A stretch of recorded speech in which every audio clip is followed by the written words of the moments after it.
I consider the original Daredevil run to be the pinnacle of comic book television, especially seasons 1 and 3. Now, I was excited when Marvel decided to overhaul Born Again and craft it into a continuation of the original story. And while I think they made the right decision in that respect, I didn't love the newest edition as much as I wanted to, and trust me, I wanted to love it. Like and subscribe and hit that notification bell. If you're new, check out the rest of the channel and let me know what you think. Let's dive into Daredevil, Born Again.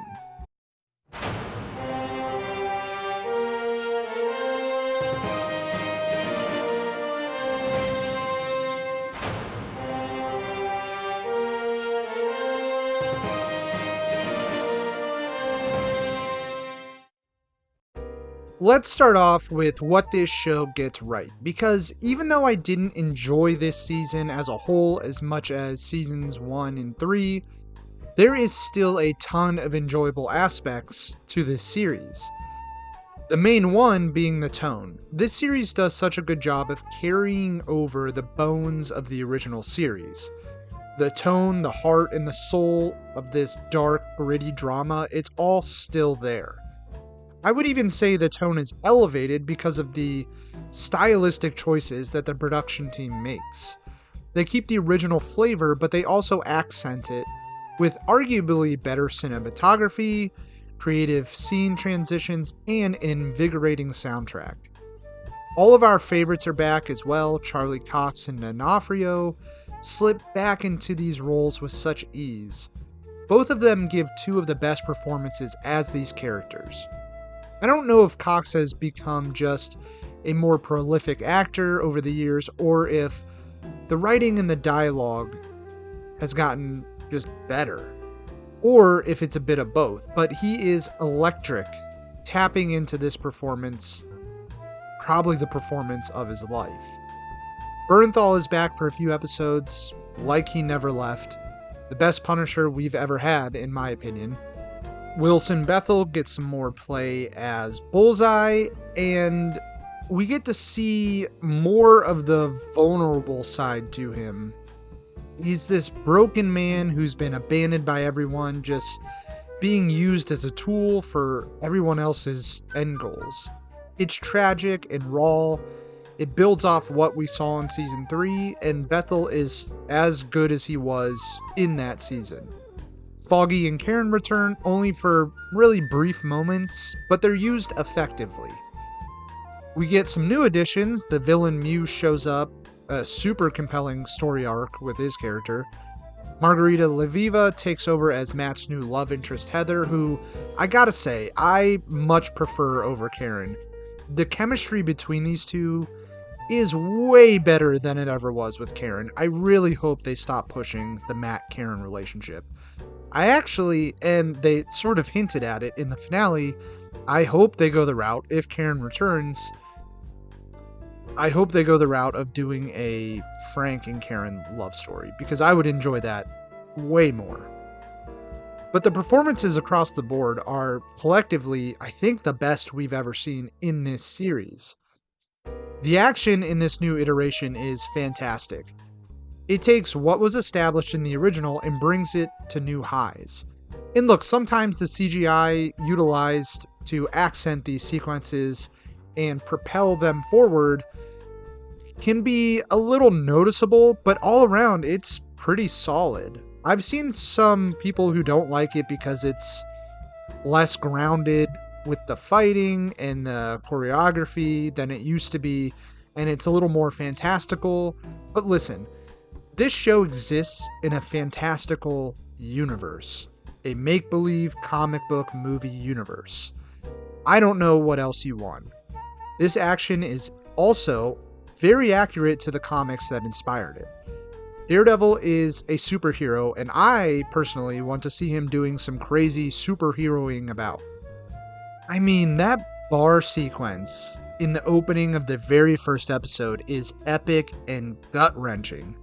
The apartment fight with Matt in lawyer attire is visceral and unrelenting, and the two Muse confrontations are both brutal and just so enjoyable. I loved all of them. Not to mention when Punisher finally starts to get his hands dirty, good lord, is it a joy to watch. Frank does not give a shit. And we get to see Wilson pop a dude's head.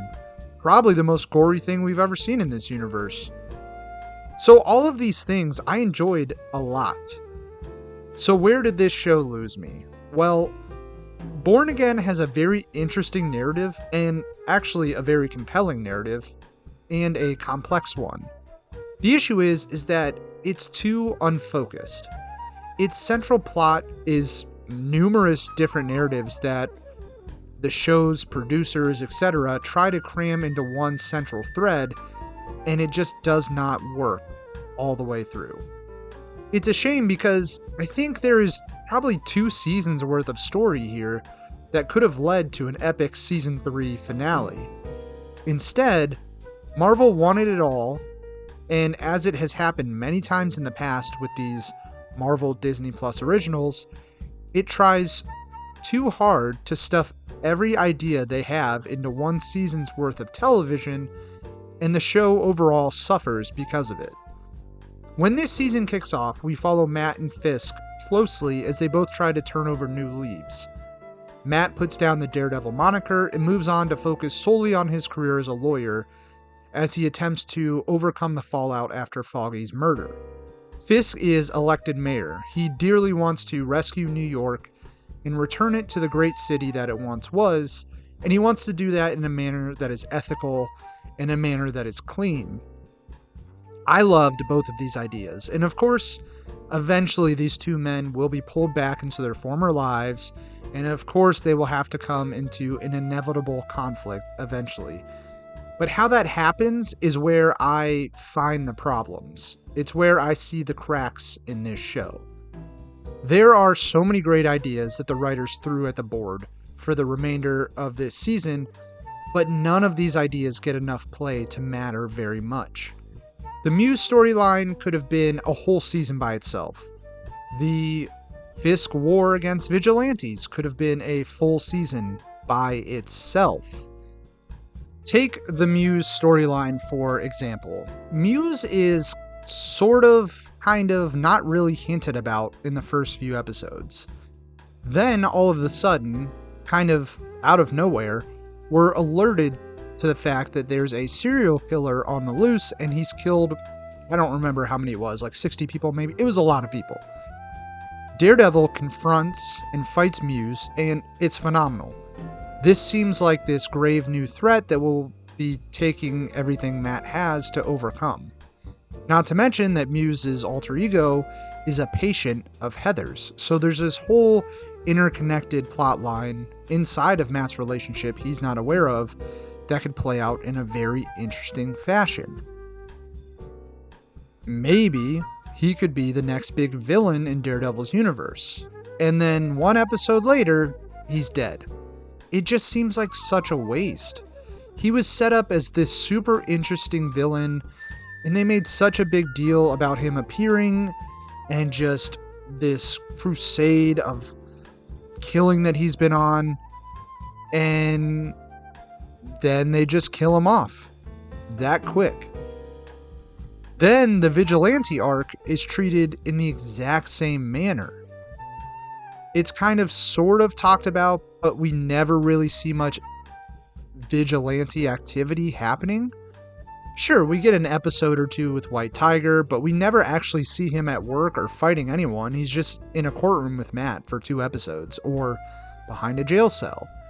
Punisher doesn't do anything until the finale. He's just cooped up in his basement warehouse somewhere.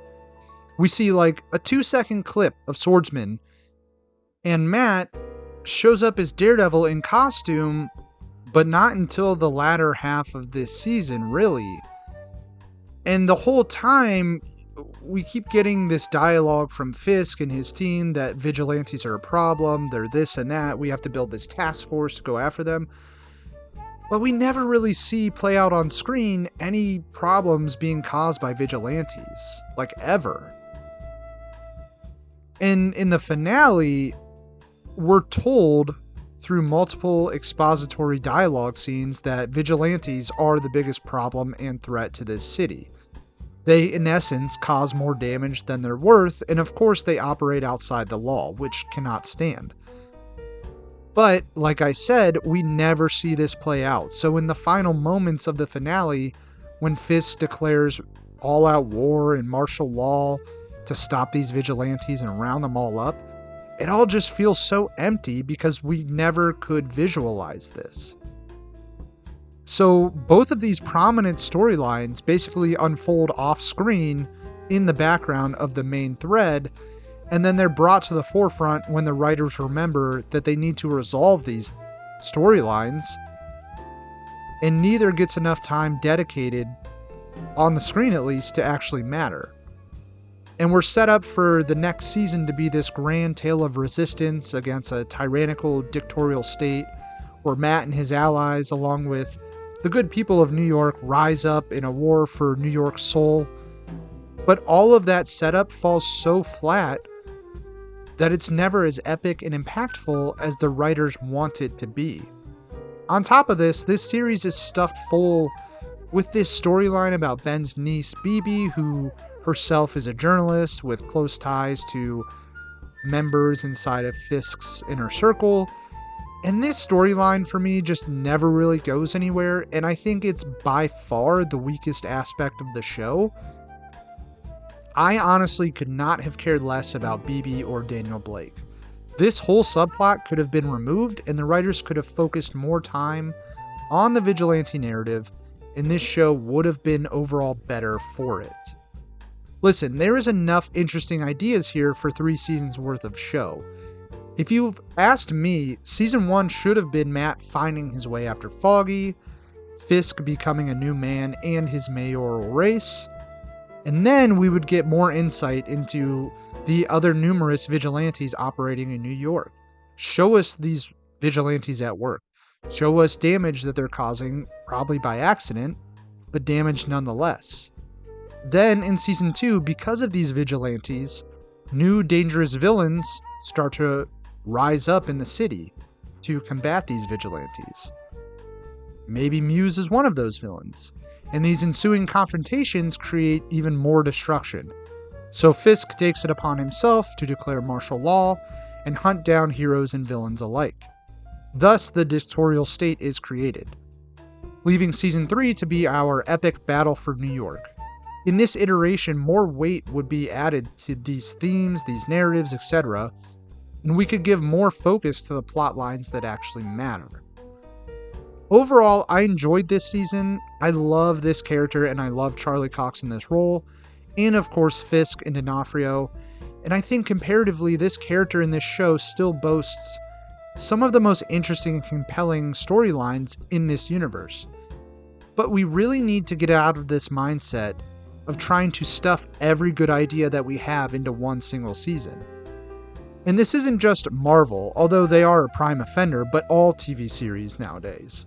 We need to step back, take on 1 or 2 great ideas, and just let them breathe over the course of 9 to 10 episodes. That's what these characters and the audience deserve.